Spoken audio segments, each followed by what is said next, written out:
Yo guys, what's up, it's your boy Pro here, and in this video I will show you some behind the scenes of Unfair Trees. Basically, I will show you what was going through my mind when I made this map, and also some funny stories and trivia about how this map was made. Yo guys, so you probably heard this 100,000 times already, so I will just make it quick. Just go in the description and check out the website teamtrees.org and donate to this great cause. For every dollar you donate, they will plant one tree, and they also plan on planting 20 million trees by the end of this year, but only if we reach to make it with the donations. But Nico, I'm a child, or I'm too broke to donate. Don't worry about that. If you cannot donate directly, the next best thing you can do is to share this website anywhere. Share it to your family, share it to your friends, or even if you have a YouTube channel, you can put it on your YouTube channel, like I'm doing. Because sharing the issue makes a bigger impact than just donating on it. That said, let's get back to the video. Alright, so Unfair Trees. Why did I make Unfair Trees? Well, the reason for that is kinda obvious. I mean, naturally for the Team Trees stuff that is going on all around the world. By the way, if you haven't given your donation yet, I strongly suggest you to do that, because they are really changing the world for the better, planting all of those trees. Just go in the description and click the first link. It's going to be the first one, you cannot miss it. Click there, leave a donation, it's going to be fun. But yeah, the reason I made this video was because I know that a lot of YouTubers usually go on Minecraft maps and check out a new Unfair map, and they play it. And I guess making a map about trees, about Team Trees, would make a lot of YouTubers that maybe did not even participate in the fundraiser have a chance to actually make a video about Team Trees and, actually raise some money for a good cause. Okay, but now let's get to the actual reason why I made this map. Naturally to make everyone suffer. Just like any other Unfair map.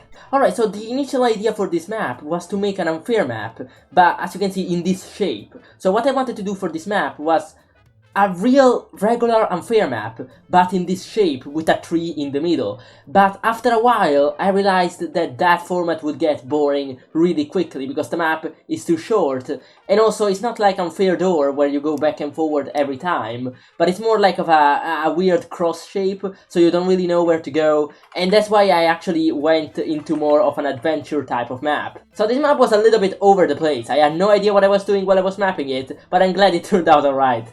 But yeah, we're gonna go troll by troll and see what the actual trolls are. So naturally, if you didn't play this map, what are you doing? Go play the map. Second link in the description, and I just spoiled the troll. Oh no. Just go play it and then you can come back into this video. Alright, so the first troll, as you saw, is this one. The opened the chest troll. So you don't have to open that chest because there is lava underneath. The lava actually used to be brown, so that it would be the lava like the dirt. So the lava used to be a brownish color, but then I had to change it because of the lava run at the end of the map. But we're gonna get into that later.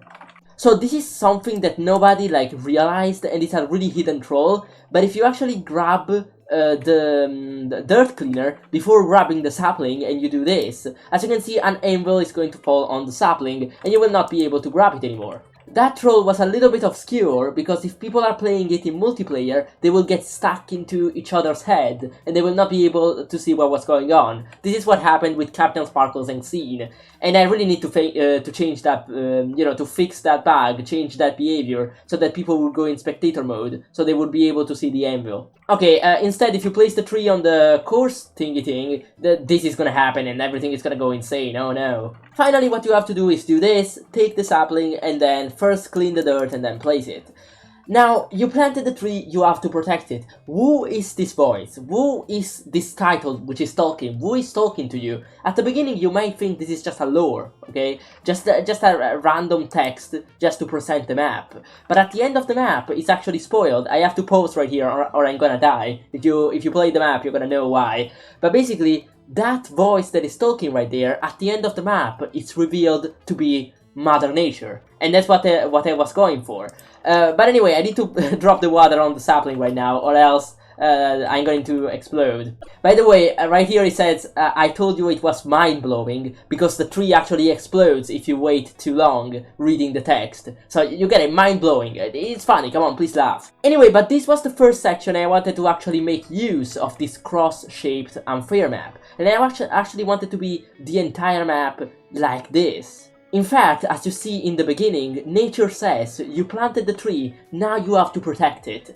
And you actually don't ever get to protect the tree. What I was going for at the beginning was actually a zombie invasion, a zombie in each, I guess, side of the cross, and you would have to protect the tree from zombies. I was going for that, but then I realized that, you know, because of space and all of that stuff, it wouldn't be as interesting as what actually happened, and I need to mute my phone. Alright, well, let's see these chest rolls one by one. So as you can see, in this roll, everything is sand, so you are tempted to believe that you actually have to stand on grass to survive, but it's actually reverse psychology, and it's the opposite. If you actually go down here, you're gonna spawn a happy little tree, a little Bob Ross reference, and that is going to kill you. Afterwards, right here we have a trapped chest, so people will be really suspicious of this chest, but this chest actually has no trolls in it. This is the only chest without a troll. Finally, we have this troll chest right here that just goes underneath and you cannot actually grab it.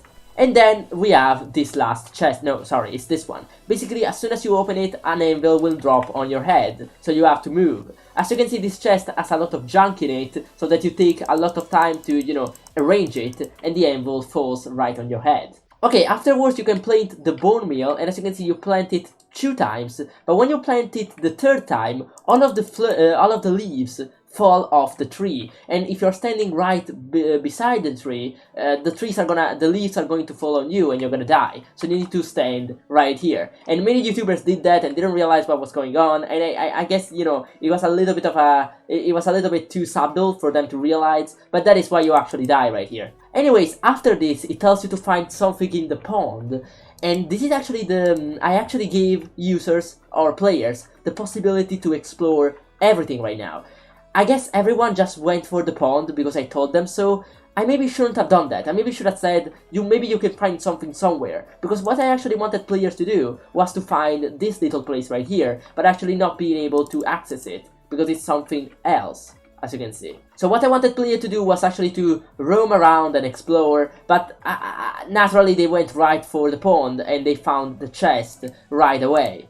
By the way, if you walk on the water, you are gonna trigger some lava, which is gonna be really nasty. And also, you're gonna lose your shears, and you have to get them again, so let's do this. Alright, but as you can see, the tree fixer is purple, so you already know that there is going to be something wrong with it, and something bad is gonna happen. Because this tree fixer is infected by the evil saplings, that, you know, we're just waiting for a dumb player to actually get the item in order to actually destroy the entire environment. That was basically the lore behind all of the story. So if you actually drop this, as you can see, we're gonna have see good as new, and people are gonna notice the spot right away, and wait, what's that purple spot? And then everything is gonna start to go down. Alright, so this part actually destroyed a lot of YouTubers, and for a lot I mean Captain Sparkles and Seed. I'm so sorry for you guys, they spent so long on this part. Then I saw like another YouTubers, really cool ones. They didn't make a PG videos, there are some swear words, but it's still a pretty fun video, I enjoyed watching it.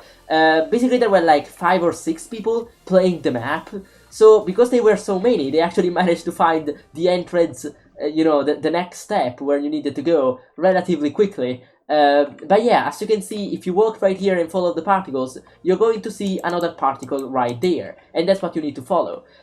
Because the particle is a little bit too far, it took them a long time to actually realize the particle was right there. Now, I'm not sure why others don't have that visibility. Maybe, I don't know, maybe they have like, brightness to moody. Now that doesn't change much. I don't know why others couldn't see that particle. Like it was pretty weird. I don't know what's going on. Maybe it's Optifine that makes you see stuff that's really far, or maybe it's just the FOV. Maybe that. Oh, could it be the FOV? No, it's not the FOV. You can still see it. I guess people are just dumb. No, I'm just kidding. But yeah, I need to change the position of these particles because they're a little bit too hard to follow. I guess I wanted to make the map a little bit harder than it should be, and I guess people didn't really like that because they were stuck on this part for ages.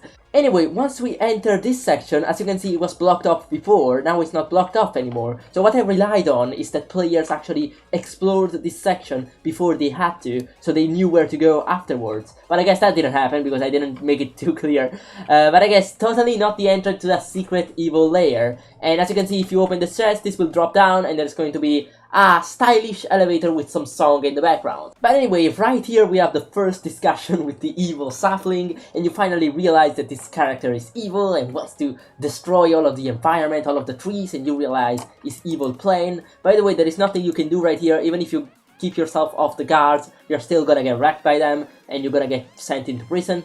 So right here we can get some coolish armor, and actually side story, the armor actually respawns. If you do /kill and redo the entire map, you will have another set of armor. Anyway, right here we find the new character, which is Tom, and this guy actually says, "Put me down, do you even know who I am?" Yes, I know who you are, Tom, you're Tom. Come on, you're the coolest acacia sapling I've ever seen.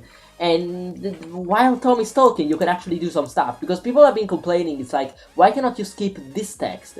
Because you don't have to skip it, you can just play the map as you please. Even if he didn't finish talking, as you can see, the story will continue in any way. The same YouTubers that played the map like with 5 people, they just literally took the sapling and threw it over here without knowing any of the story that was going on, and the map actually worked great. So basically Tom didn't say any of this stuff, it only started saying, "You fool." So that was the first word he said, which is not really nice of you, Tom, but at the same time they didn't give you time to speak, I'm sorry. Anyway, as you can see right here, Tom is keeping the door open from you, you cannot close the door. This is a fun little trick I wanted to add.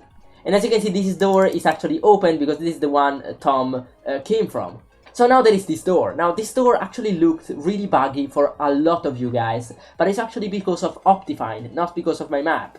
Funny story, if you use Optifine like I'm using right now, the door is glitchy, but if you don't use Optifine, the door is actually going to look alright. It's going to look like a huge, giant iron door. Alright, anyway, once you do this, you're actually gonna get into an unfair map, and now I love to know and like to explain how this unfair map works. Because the beauty of this little unfair map is that it's not really unfair. I mean, there are a lot of trolls which are unfair, but if you actually look around pretty well, there is a solution to every single section, and people actually manage to find them, and I'm really proud of myself for making it really clear, because I could have easily made this little unfair map something really long and, you know, bad, like my first unfair map were, which were really unfair and trolly. But no, I mean, just a simple little simulated unfair map just for fun. By the way, a lot of people complained that Tom is talking so much over this section. Why does he talk so much? He's such a talker. But no, the reason why he talks so much is because you're actually supposed to play the map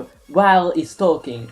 You cannot skip his dialogue, because you can actually play the map while he's talking. So, you know, that little text, you know, if you're playing the map and you're a YouTuber, you can play the map, and in the meantime, your viewers or anyone else can just tune in into the story by reading the chat. So yeah, that is why there is no skip button, because, you know, you can complete the map while going through the dialogue. Anyway, Tom basically tells you that the society got corrupt because, you know, the infection started spreading, and they're now trying to remove the infection, making the filtration system work again. Anyway, if you open the chest you actually die, but naturally, since it's a simulated unfair map, the system is gonna tell you that you died while you didn't actually die. And right here it says click the sign, so you have to click the sign. And then we have this little parkour. Nobody actually tried going for the red, which actually surprises me, because you can actually go for the red. If you go on red you die, but you can actually stand on the edge of the red, like the old unfair maps, which were pretty glitchy, and you can actually go from the edge and go right here and finish the map. But no, nobody tried that. Anyway, what you actually have to do is use this pickaxe right here. As you can see, there is even a sign telling you to go to that pickaxe. And with this pickaxe, or should I say wooden shovel, you can open this wall, but you can also open this. And then once you fix this, now is the time for action. Now I must say the truth, this section is a little bit too brutal, okay? If you're bad at parkour, or if you know, just fail, it's not gonna be a good thing for you, because you have to restart the entire map all over. But did you actually know? You know, many people got annoyed when here Tom is still talking and talking and talking. Did you actually know that if you actually read the entire dialogue through, you will actually die? As you can see right here, it's saying, whenever you're ready, flick that lever. It will open the path to a teleporter that leads you to the surface. If you actually wait too long, the infection is going to actually spread and kill you. I won't have enough time to escape, but you might. Okay, blah blah, it's still rambling. It's too late for that. You need to fix the lever, now! Tell my sapling community I love them. The infection will kill you if you wait any longer. Just flick the lever, now! Okay, and now we have to flick the lever, because if we don't, we're gonna die. As you can see, this lava will start to spawn on us, and that's not good. So then we have to do some really good parkour. Now, I must say the truth, I knew I should have made this parkour simpler, or I should have added a checkpoint. But the thing is, I actually got it on my first try, 3 times in a row, and this is the 4th time in a row I got it on my first try. So I was like, okay, other people would actually get that. And it's not that I'm a good person, like I'm really good at parkour. It's just that this parkour is not hard, come on. Guys, it's not that hard parkour. Okay, I'm bragging, okay, I'm bragging. I actually just lucked out. Usually I don't get it, this quickly. Usually I get it on my 2nd try. But I actually never actually died to the lava. It's not that hard to avoid it once you're ready. Maybe you're gonna die the 1st time, but not actually the 3rd time or the 2nd time. By the way, if you die to the lava, you're gonna restart all the way to the beginning, and many people complained about that too. But anyway, let's end the map. Once you actually end the map, sorry for the lag, by the way, probably the recording is lagging now because it's replacing all of this stuff. Once you actually end the map, as you can see, everything is going to be infected and you will have to save the world. And you can actually speedrun the map, that's also a thing. So the saplings are now back to normal, but the environment is ruined. Now, when I say where is Captain Tom, he didn't make it, here it says, hello, I'm back. The guy talking right here, or better yet, the it talking right here, as I said at the beginning of the video, is nature. So basically the story around this is that, you know, at the beginning of the map, while you were planting the tree, you were seeing this green title popping on the screen, and that was nature. But then in the middle of the map, you actually never see nature, and the reason for that is because the saplings became so corrupt that, you know, there is no more nature, nothing is more natural, everyone is evil and corrupt. But now that the saplings are back to normal, and they realize that they need to save the environment, they need to take a stand to save the environment, Mother Nature is back. And, you know, even if the environment is now completely ruined, there is still hope in humanity, because together we can save the environment. So this was basically the lore behind the map. But yeah, that was something fun. And also we have a Claim Your Prize, which is locked because, you know, you need to complete the secret in order to find it. I'm not gonna tell you what the secret is, also because it's really simple to find. A lot of people found them. But I'm gonna tell you what happens when you actually unlock the Claim Your Prize.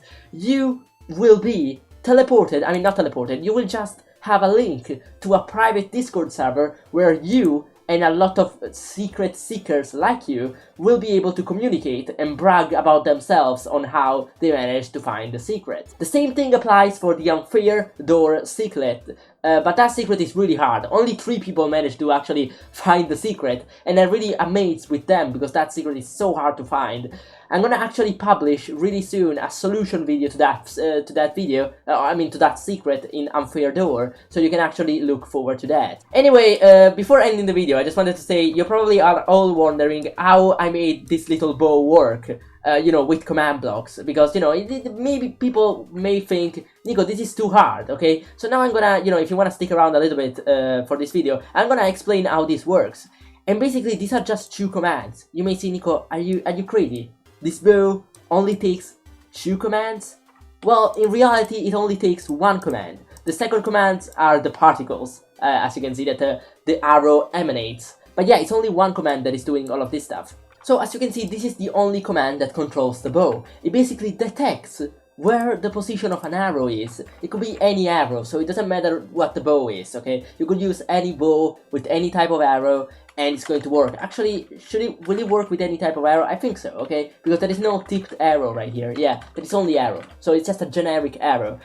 And it will check if this arrow is in these coordinates. So from here on here, just so you cannot like shoot an arrow really far away. So as you can see, if you do this here, it will not work. And basically what it's going to do is going to clone all of the blocks that are this far away from the arrow. It's going to clone them right where the arrow is. And you may say, Nico, what are these blocks? What is this? What are you talking about? Well, basically, if we do...